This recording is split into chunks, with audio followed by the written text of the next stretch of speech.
So welcome back to the new blog. So आज का blog हम बना जा रहे हैं, बाद में सारी जितने भी डिटेल है मैं आपको बता दूँ, और मेरे साथ ही रहना, कहीं जाना मत। Okay let's go. मलिका बिल्कीस एक ऐसी मलिका जो अपनी कौम सबा पर हुकूमत करती थी, लेकिन इसकी असल शिनाख्त एक राज है।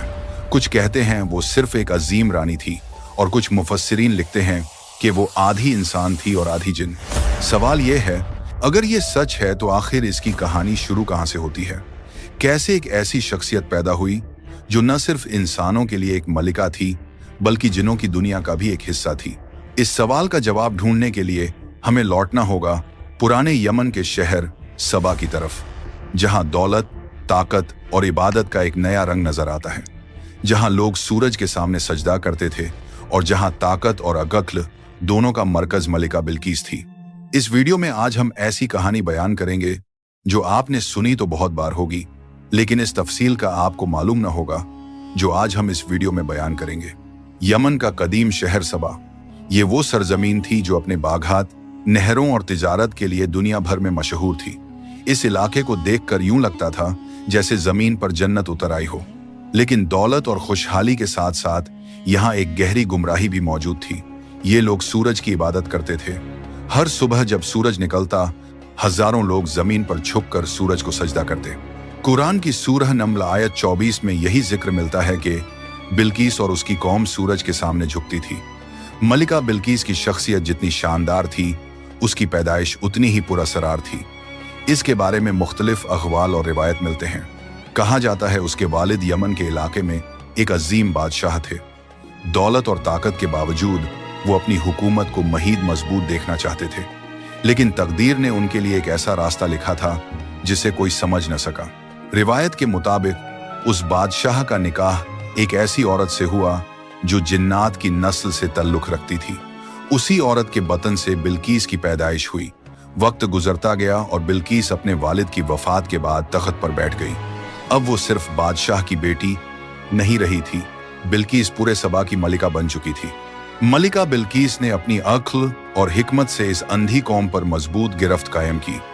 ये वो वक्त था जब अल्लाह ताला ने हजरत सुलेमान अलैहिस्सलाम को नबूवत और गैर मामूली बादशाहत अता की थी। उनके लश्कर में सिर्फ इंसान नहीं थे, बल्कि परिंदे, जानवर और जिन्नात भी शामिल थे। ये वो वाहिद बादशाहत थी जहां कायनात की मुख्तलिफ मखलूकात एक ही परचम तले जमा थी। हजरत सुलेमान अलैहिस्सलाम एक दिन अपने लश्कर की तरतीब देख रहे थे। परिंदे, जानवर, सिपाही सब अपनी सफाओं में मौजूद थे, मगर अचानक उनकी नजर एक कमी पर पड़ी। हूदहूद परिंदा मौजूद नहीं था। सुलेमान अलैहिस्सलाम ने फरमाया, मुझे नजर नहीं आ रहा, हूदहूद कहाँ है? अगर वो बगैर वजह के गैर हाजिर हुआ तो मैं उसे सख्त सजा दूंगा, मगर अगर उसके पास कोई ठोस दलील हुई तो मैं उसे माफ कर दूंगा। कुछ देर बाद वो नन्हा सा परिंदा हाजिर हुआ, लेकिन उसके पर फड़फड़ाने में घबराहट नहीं थी, बल्कि एक खलास एतमाद था। हूदहूद ने कहा, मैं वहां गया हूं जहां आप नहीं पहुंचे। मैंने सबा में एक औरत को पाया जो अपनी कौम पर हुक्मरान है। अल्लाह ने उसे सब कुछ दिया है, लेकिन वो और उसकी कौम सूरज के आगे झुककर सजदा करते हैं। ये अल्फाज हजरत सुलेमान अलैहिस्सलाम के लिए हैरान कुन थे। एक ऐसी औरत, एक ऐसी सल्तनत जो दौलत और ताकत में अजीम है, लेकिन इबादत अल्लाह की बजाय सूरज को करती है। ये बात उनके दिल को भारी लगी। सुलेमान अलैहिस्सलाम ने फैसला किया कि ये मामला टाला नहीं जा सकता। वो बराह रास्त जंग या ताकत नहीं चाहते थे। उनका मकसद था कि पहले दावत दी जाए, दलील पेश की जाए और फिर फैसला देखा जाए। चुनांचे उन्होंने एक खत लिखा, एक मुख्तसर लेकिन निहायत वाज़ेह पैगाम। सूरह नम्ल आयत 30-31। ये खत सुलेमान की तरफ से है और ये अल्लाह के नाम से है जो बड़ा मेहरबान निहायत रहम वाला है। मुझ पर सरकशी न करो और मेरे पास फरमान बरदार होकर हाजिर हो जाओ। ये खत न लंबा था न फलसफी, बल्कि एक सीधा पैगाम था। तुम्हारा रब सूरज नहीं बल्कि अल्लाह है। हजरत सुलेमान अलैहिस्सलाम ने वो खत हूदहूद के सुपुर्द किया। ये नन्हा परिंदा उड़ता हुआ सबा के महल तक जा पहुंचा। जब मलिका बिल्कीस ने खत पढ़ा तो लम्हा भर को खामोश हो गई। पहली बार उसके सामने एक ऐसी दावत आई थी जो उसके तमाम अकीदे, उसकी तमाम बादशाहत, उसकी पूरी तारीख को चैलेंज कर रही थी। ये दावत थी अल्लाह की बंदगी की तरफ। महल के अंदर एक सुनहरा सा सुकून छाया हुआ था। मलिका बिल्कीस अपने तख्त पर बैठी थी। सामने वजीरां और उमरा अपनी अपनी जगह खामोश खड़े थे। बिल्कीस ने अपने नरम मगर बवकार लहजे में कहा, मेरे पास एक खत आया है। ये सुनते ही दरबार के लोग चौंक उठे। खत, और वो भी मलिका के लिए? ये कोई आम बात नहीं थी। बिल्कीस ने खत खोलकर बुलंद आवाजों में पढ़ना शुरू किया। ये खत सुलेमान की तरफ से है। मेरे खिलाफ सरकशी ना करना, बल्कि मेरे पास इताअत करते हुए आ जाना। ये अल्फाज उस पूरे हाल में गूंज उठे। एक लम्हे के लिए सब खामोश हो गए, फिर सरगोशियां शुरू हो गईं। कुछ के चेहरों पर हैरानगी थी, कुछ के चेहरों पर खौफ। बिल्कीस ने वजीरों की तरफ निगाह डाली और कहा, ए सरदारों, मुझे इस मामले पर तुम्हारी राय चाहिए। एक वजीर आगे बढ़ा और घूर भरे लहजे में बोला, हम एक बड़ी सल्तनत हैं, हमारी फौजें ताकतवर हैं। अगर सुलेमान जंग चाहता है तो हम उसका मुकाबला करेंगे। हमारी सरजमीन जरी ताकत से भरी हुई है, हमें परिंदे या कोई खत हमें खौफजदा नहीं कर सकता। लेकिन बिल्कीस खामोशी से उन्हें देखती रही। उसकी आंखों में गुस्सा नहीं, बल्कि गहरी सोच थी। उसने कहा, हाँ, तुम्हारे पास ताकत है, लेकिन याद रखो, जब बादशाह किसी बस्ती पर चढ़ाई करते हैं तो वो उसे बर्बाद कर देते हैं। वो इज्जत वालों को जलील कर देते हैं। ताकत से ज्यादा दानिशमंदी की जरूरत होती है। बिल्कीस जानती थी कि सीधा इनकार या सीधी जंग उसकी कौम को बर्बादी की तरफ धकेल देगी। वो चाहती थी पहले मामले की हकीकत को जांचा जाए। चंद लम्हों की खामोशी के बाद उसने फैसला सुना दिया, हम फौरन सुलेमान को तहफ़्फ़ुज़ भिजवाएंगे। ऐसे तहफ़्फ़ुज़ जो हमारी दौलत, हमारी शान और हमारी इज्जत का इजहार करें। अगर वो ये तहफ़्फ़ुज़ कबूल कर लेता है तो समझो उसका मकसद सिर्फ ताकत और दौलत है, और अगर वो इनकार करता है तो फिर ये बात साबित हो जाएगी कि वो वाकई अल्लाह का पैगंबर है। दरबार में सर झुक गए। सब जान गए कि मलिका का फैसला निहायत हिकमत भरा है। वो एक ही वार में दुश्मन के असल इरादे को परख लेना चाहती थी। चुनांचे कारवां तैयार होने लगे। ऊंट, कीमती सोने के जेवर, खुशबुओं, हीरा जवाहरात, नायाब तहफ़्फ़ुज़, ये सब कुछ एक कारवां में लादा गया। सबा की जमीन से रवाना होकर ये काफिला हजरत सुलेमान अलैहिस्सलाम के दरबार की तरफ बढ़ने लगा। लेकिन बिल्कीस के दिल में एक और सवाल भी छुपा हुआ था। ये सुलेमान कौन है? ये कैसे मुमकिन है कि वो सिर्फ ताकतवर बादशाह न हो, बल्कि कोई ऐसी हस्ती हो जो जमीन और आसमान के राज जानती हो? यही वो तजस्सुस था जिसने बिल्कीस को उस सफर की तरफ धकेल दिया जो उसे हमेशा के लिए बदलने वाला था। सबा से रवाना होने वाला काफिला दिनों का सफर तय करता हुआ आखिर हजरत सुलेमान अलैहिस्सलाम की बादशाहत की सरहदों में दाखिल हुआ। ऊंटों पर लदे हुए सोने के ढेर, नायाब जवाहरात, खुशबुओं, रेशमी कपड़े और हाथियों पर सजे हुए तहफ़्फ़ुज़, ये सब देखने वालों की आंखें खीरा हो गईं। मगर हजरत सुलेमान अलैहिस्सलाम का दरबार कोई आम दरबार न था। ये वो मकाम था जहां इंसान, परिंदे और जिन सब इकट्ठे थे। जमीन पर सिपाहियों की साफें थीं, फजा में परिंदे परवाज कर रहे थे और जिन्नात अपनी अपनी जिम्मेदारियों में लगे हुए थे। ये मंजर देखकर काफिले के नुमाइंदे सहम गए। उन्होंने ऐसी सल्तनत पहले कभी न देखी थी। जब काफिला दरबार में दाखिल हुआ तो हजरत सुलेमान अलैहिस्सलाम वखार के साथ अपने तख्त पर जलवा अफरोज थे, लेकिन उनके चेहरे पर कोई लालच या हैरानी न थी। काफिले के सरदार ने आगे बढ़कर कहा, ए सुलेमान, हमारी मलिका बिल्कीस ने ये कीमती तहफ़्फ़ुज़ आपके लिए भेजे हैं। ये हमारी दोस्ती और इज्जत की निशानी है।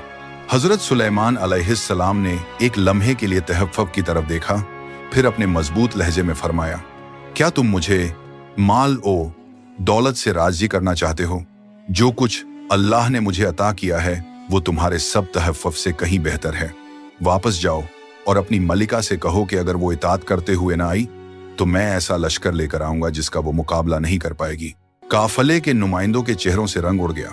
उन्होंने देखा कि सुलेमान अलैहिस्सलाम का मकसद दौलत या जमीन पर कब्जा नहीं है। ये पैगाम खालिस अल्लाह की बंदगी की तरफ बुलाने का है। तहफ़्फ़ुज़ वहीं छोड़कर काफिला तेजी से वापस लौटा। रास्ते में उनके दिल कांपते रहे कि अब अपनी मलिका को क्या जवाब देंगे। उन्होंने न सिर्फ तहफ़्फ़ुज़ के इनकार की खबर देनी थी, बल्कि ये भी बताना था कि सुलेमान अलैहिस्सलाम की सल्तनत कितनी अजीम है और उनकी बातों में कितनी गैर मामूली ताकत है। दूसरी तरफ हजरत सुलेमान अलैहिस्सलाम ने अपने दरबार में एक और ऐलान किया। उन्होंने अपने वजीरों और जिन्नात से कहा, बिल्कीस को मेरे पास लाने से पहले क्या कोई उसका तख्त यहाँ मेरे सामने ला सकता है? ये सवाल मामूली न था। तख्त बिल्कीस उसकी सल्तनत की पहचान था, उसकी शान का मरकज था। उसे यमन से फिलिस्तीन तक लाना कोई आसान बात न थी, लेकिन ये हजरत सुलेमान अलैहिस्सलाम का हुक्म था। एक ताकतवर जिन आगे बढ़ा और बोला, मैं ये तख्त आपके पास ले आऊंगा इससे पहले कि आप अपनी जगह से उठें। लेकिन फिर एक और शख्सियत जिसके पास किताब का इल्म था, उसने कहा, मैं ये तख्त आपके पास पलक झपकने से भी पहले ले आ सकता हूँ। उसने ये कहा और अगले लम्हे ही बिल्कीस का तख्त सुलेमान अलैहिस्सलाम के सामने मौजूद था। ये मंजर वहां मौजूद सबके लिए न काबिल यकीन था। सुलेमान अलैहिस्सलाम ने शुक्र अदा किया और कहा, यह सब मेरे रब का फजल है, ताकि वो मुझे आजमाए कि मैं शुक्र करता हूँ या न शुक्री। अब मामला वाजह हो चुका था। हजरत सुलेमान अलैहिस्सलाम ने यह इरादा कर लिया कि जब बिल्कीस उनके पास आएगी तो उसे एक ऐसा मंजर दिखाया जाए जो उसकी आंखों से पर्दे हटा दे। उसे ये यकीन दिलाया जाए कि ये मामला ताकत या दुनिया का नहीं, बल्कि अल्लाह की रुबूबियत की दावत का है। सबा के दरबार में वापसी पर काफिले ने जो खबरें सुनाई वो बिल्कीस के लिए चौंका देने वाली थी। तहैफ वापस कर दिए गए और ये पैगाम भी भेजा गया कि अगर इताअत न की गई तो एक ऐसा लश्कर आएगा जो सबा की जमीन को रौंद डालेगा। बिल्कीस खामोशी से सब सुनती रही। उसके चेहरे पर गुस्सा नहीं, बल्कि हैरत और खौफ के आसार थे। उसने सोचा, अगर यह सुलेमान महज एक बादशाह होता तो दौलत कबूल कर लेता, लेकिन उसने माल को ठुकरा दिया है।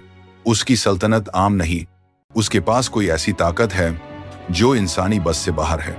चुनांचे बिल्कीस ने फैसला किया कि वो खुद हजरत सुलेमान अलैहिस्सलाम से मुलाकात करेगी। ये सफर न सिर्फ एक रानी का था, बल्कि एक कौम के मुस्तकबिल का फैसला भी था। दिन गुजरते गए, काफिला चलता रहा और आखिरकार वो लम्हा आया जब बिल्कीस अपने जाहो जलाल के साथ हजरत सुलेमान अलैहिस्सलाम के दरबार में दाखिल हुई। लेकिन जो कुछ उसने देखा वो उसकी तवक्कुआत से बिल्कुल मुख्तलिफ था। दरबार में शान और शौकत के साथ सुकून और वकार का अजीब इम्तिजाज था। इंसान, परिंदे और जिन्नात एक ही तरतीब में खड़े थे। ये नज्म और ज़ब्त बिल्कीस के लिए न काबिल यकीन था। हजरत सुलेमान अलैहिस्सलाम ने बिल्कीस को देखते ही उसके लिए एक इम्तिहान तैयार किया। वो उसके सामने उसका तख्त रखवा चुके थे, वही तख्त जो पलक झपकते ही यमन से लाया गया था। सुलेमान अलैहिस्सलाम ने मुस्कुराकर पूछा, क्या ये तुम्हारा तख्त है? बिल्कीस लम्हा भर को ठिठक गई। उसने गौर से देखा, ये बिल्कुल उसके तख्त जैसा था, लेकिन कुछ तब्दीलियां भी की गई थीं। ये सवाल निहायत बारीक था। अगर वो कहती हाँ तो मुमकिन था कि ये इम्तिहान में फंस जाए, अगर कहती नहीं तो हकीकत के बरक्स होता। चंद लम्हे सोचने के बाद उसने निहायत हिकमत से जवाब दिया, ये तो बिल्कुल मेरे तख्त जैसा है। ये अल्फाज उसकी अक्ल और एहतियात का सबूत थे। उसने हकीकत को झुठलाया भी नहीं और जल्दबाजी में फैसला भी नहीं किया। ये देखकर हजरत सुलेमान अलैहिस्सलाम के दरबार में मौजूद सबको अंदाजा हुआ कि बिल्कीस महज एक रानी नहीं, बल्कि एक गैर मामूली जहन रखने वाली औरत है। लेकिन इम्तिहान अभी खत्म नहीं हुआ था। हजरत सुलेमान अलैहिस्सलाम उसे एक और मकाम पर ले गए। ये एक शीशे का महल था। महल की जमीन इस कदर शफाफ थी कि उसके नीचे बहता हुआ पानी और तैरती हुई मछलियां बिल्कुल साफ दिखाई देती थी। ये मंजर देखकर बिल्कीस ने समझा कि ये वाकई पानी है। उसने अपना लिबास जरा ऊपर किया ताकि पानी में न भीग जाए। हजरत सुलेमान अलैहिस्सलाम मुस्कुराए और फरमाया, ये पानी नहीं, ये शीशे का फर्श है। ये मंजर बिल्कीस के लिए फैसला कुन था। उसने समझ लिया कि ये बादशाहत आम नहीं, ये इल्म और हिकमत की बुनियाद पर कायम है। ये सिर्फ इंसानों की ताकत नहीं, बल्कि अल्लाह की कुदरत का मज़ाहिरा है। और वो लम्हा आ गया जब बिल्कीस के दिल ने झुकना शुरू कर दिया। उसने अपने लब्बों से वो कलिमात अदा किए जिन्होंने उसकी जिंदगी बदल दी। मैं अल्लाह पर ईमान लाती हूँ जो सुलेमान का रब भी है और मेरा भी। ये जुमला उसके माजी के तमाम गुरूर और शक को तोड़ गया। सूरज की पूजा करने वाली एक अजीम सल्तनत की रानी अब ला वहदहु ला शरीक की बंदगी में दाखिल हो चुकी थी। अब सवाल यह है कि इस पूरे किस्से में कुरान ने क्या बयान किया है और कौन सी तफसीलात हमें तफसीर और तारीखी रिवायात से मिलती हैं। कुरान की सूरह अन-नम्ल आयत 20 से 44 तक इस किस्से का तफसीली जिक्र मिलता है। तफसीर और तारीखी रिवायात में बाज रिवायात में जिक्र मिलता है कि मलिका बिल्कीस आधी इंसान और आधी जिन्न थी। कहा जाता है कि उसकी वालिदा एक जिन्नात की औरत थी और बाप इंसान था। ये रिवायत ज्यादातर इजराइलियात के जरिए पहुंची है और मुफस्सिरीन ने इसे बयान जरूर किया, लेकिन कत्ती हुक्म के तौर पर नहीं, बल्कि इसके महल, उसके तख्त की बनावट और उसकी शख्सियत के मुतल्लिक मुख्तलिफ तफसील भी कदीम तारीख में मज़कूर हैं। बाज़ रिवायात के मुताबिक उसके पाँव और पिंडलियां जिन्नात की तरह बालों से भरी हुई थीं और यही वजह थी कि हजरत सुलेमान अलैहिस्सलाम ने शीशे के महल में उसे आजमाया। ये रिवायत भी कुरान में नहीं बल्कि तफसीर और कदीम हिकायात में मिलती है। कुछ मुफस्सिरीन का कहना है स्केउस ने ईमान लाने के बाद हजरत सुलेमान अलैहिस्सलाम से निकाह भी किया, लेकिन ये रिवायत भी इख्तिलाफी है। असल हकीकत ये है कि कुरान ने न तो बिल्कीस के जिन्न होने की बात कही, न उसके जिस्मानी औसाफ की वजाहत की। कुरान ने सिर्फ उसकी कौम के अकीदे, उसकी अक्ल ओ दानिश और आखिर कर उसके ईमान लाने को जिक्र किया है। इससे ये वाज़ेह होता है कि कुरान का मकसद महज कहानी सुनाना नहीं बल्कि हिदायत देना है कि दुनिया की सबसे ताकतवर रानी भी आखिर कर अल्लाह के आगे झुक गई।